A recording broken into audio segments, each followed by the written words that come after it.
I don't know about you, but I'm more than ready to send Joe Biden back to his basement in Delaware where he belongs.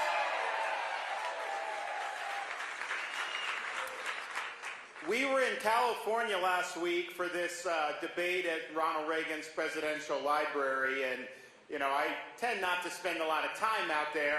I'm not always well received in certain parts of California, but that's okay. It brought back memories because the first event we did was in the VFW in Coronado, California. And that happened to be, I got orders there when I was on active duty in the Navy to be at the Naval Amphibious Base in Coronado, assigned to Naval Special Warfare Group 1, and then we deployed to Iraq out of Coronado in 2007. I'll never forget, after doing that deployment, some of you have served, I'd imagine. Who has served our country? Thank you for your service. Some of you guys are a little bit too old to have done the second Iraq war.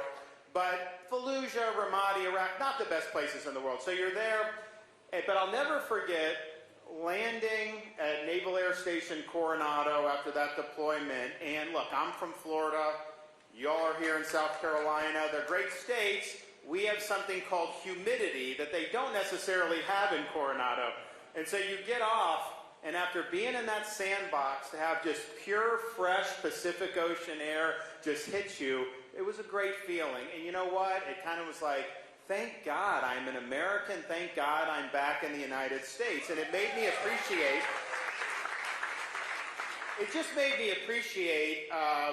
why I had served, what people have done before us to give us a free society.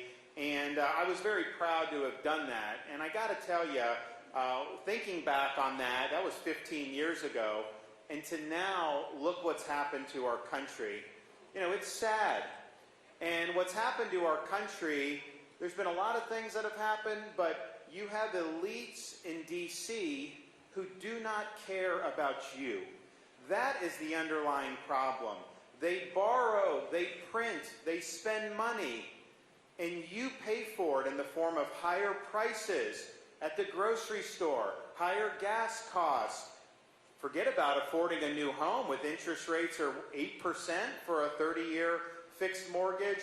So they have gotten away with doing this, and you are left to pay. An open border. It doesn't bother them.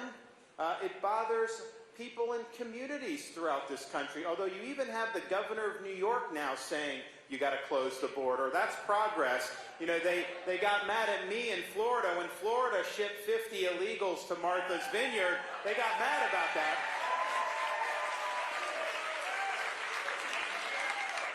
But it shows you.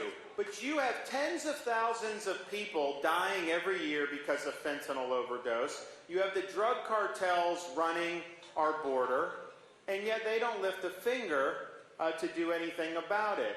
You look at our military, the weakness in the military compared to where we used to be. Our recruiting is at a post-Vietnam low. You have a lot of social experimentation going on in the military. China looks at that. They see pronouns and this and that. They laugh in our face when you see that. You see cities throughout this country where criminals are not prosecuted. You can get mugged in Los Angeles and they will not prosecute. People break into your house in San Francisco. Just let them back on the street. How is that acceptable in the United States of America?